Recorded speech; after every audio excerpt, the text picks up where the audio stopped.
दंडोत प्रणाम। जय श्री चक्रधर। शंका समाधान में प्रश्न आया है, महानुभाव संप्रदाय के साधकों ने ब्रह्म विद्या शास्त्र की पढ़ाई कहां से शुरू करनी चाहिए। पहले तो जिन्होंने यह प्रश्न किया है उन्हें मैं सबसे पहले उनका मैं अभिनंदन करता हूं। महानुभाव संप्रदाय के साधकों ने शास्त्र के संबंध में इस तरीके से सोचना भी हमारे लिए बहुत अच्छी बात है, क्योंकि लगभग हम देखते हैं 70% जो लोग हैं वो शास्त्र की तरफ देख भी नहीं रहे हैं, केवल गुरु आज्ञा को मानकर। और अभी सांसारिक उलझन तो हर व्यक्ति के जीवन में है ही, उनको ही पूरी करते करते उनके पास समय नहीं रहता है, तो शास्त्र अध्ययन कैसे करेंगे, कहां से करेंगे। लेकिन ये प्रश्न बहुत बढ़िया किया है कि अगर पढ़ना है तो कहां से पढ़ा जाए। कल ही एक जन का फोन आया था कि मैं लड़की थी वो कि मुझे शादी नहीं करनी है बाबा जी, लेकिन मैं संन्यास लेना चाहती हूं, मेरे घर वाले शादी करना चाहते हैं। मैंने उनको बोला कि ऐसे ही आप सडनली कोई डिसीजन मत लीजिए, पहले तो अपने परिवार को रेडी करने के बाद ही वो आपने आगे की बात करनी चाहिए। लेकिन उस विषय में मैंने महत्वपूर्ण बात ये आपको बतानी है। मैंने उनको बोला कि पहले आप पढ़ो, जब आप ब्रह्म विद्या शास्त्र को पढ़ोगे, ईश्वरीय सिद्धांतों को समझोगे, तब जाके आपके सन्यास को और आपके जीवन को भी सही अर्थ पता चलेगा। तो प्रश्न आता है कि कहां से पढ़ना चाहिए। ब्रह्म विद्या शास्त्र की पढ़ाई शुरू करने के लिए सबसे पहला कदम होता है अपने गुरुजी के पास जाना। अपने गुरुजी के पास जाके उनसे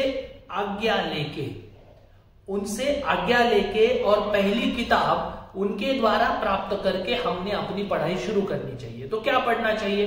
सबसे पहले हम लोगों ने, मतलब आप लोगों ने, वासनिक लोगों ने, संसारी लोगों ने शास्त्र पढ़ने की शुरुआत में सबसे पहले लीला चरित्र को आपने सामने रखना चाहिए।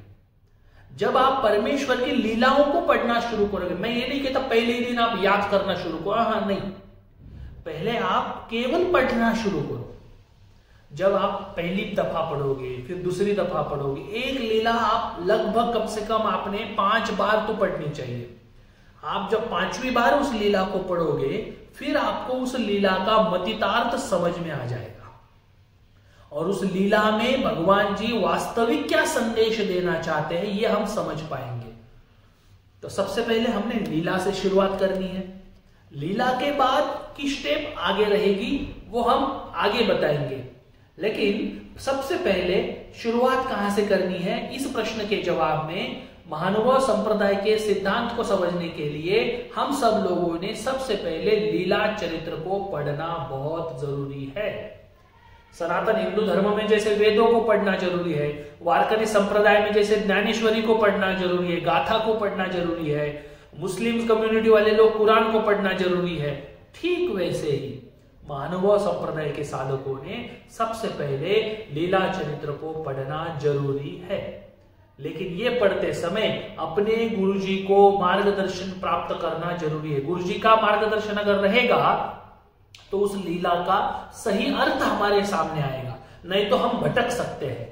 क्योंकि लीला जब हम पढ़ेंगे तो हमें पढ़ते समय कुछ और रियलाइज हो सकता है, लेकिन जब गुरुजी उस चीज को समझाएंगे तो वो अलग ही मैसेज उसमें से हमें प्राप्त हो सकता है। और वो जो मैसेज हमें मिलेगा, गुरु द्वारा जो मैसेज मिलेगा, वो ऑथेंटिक मैसेज रहेगा। इसलिए हम लोगों ने लीला चरित्र की पढ़ाई तुरंत शुरू कर देनी चाहिए। आप संकल्प कीजिए, मैं प्रतिदिन कम से कम 1 लीला पढ़ूंगा। ज्यादा से ज्यादा तो आप 5-10 भी पढ़ सकते हो, लेकिन जैसे मेरे जीवन में मैं रोज 2 बार भोजन करता हूं, ठीक वैसे ही मैं जैसे भगवान जी की स्मरण में 5 मालाएं रोज करता हूं, ठीक वैसे ही कम से कम 1 लीला मैं रोज पढ़ूंगा। ये हमने संकल्प करके अपने दिन की शुरुआत करनी जरूरी है। दंडोत प्रणाम। जय श्री चक्रधर।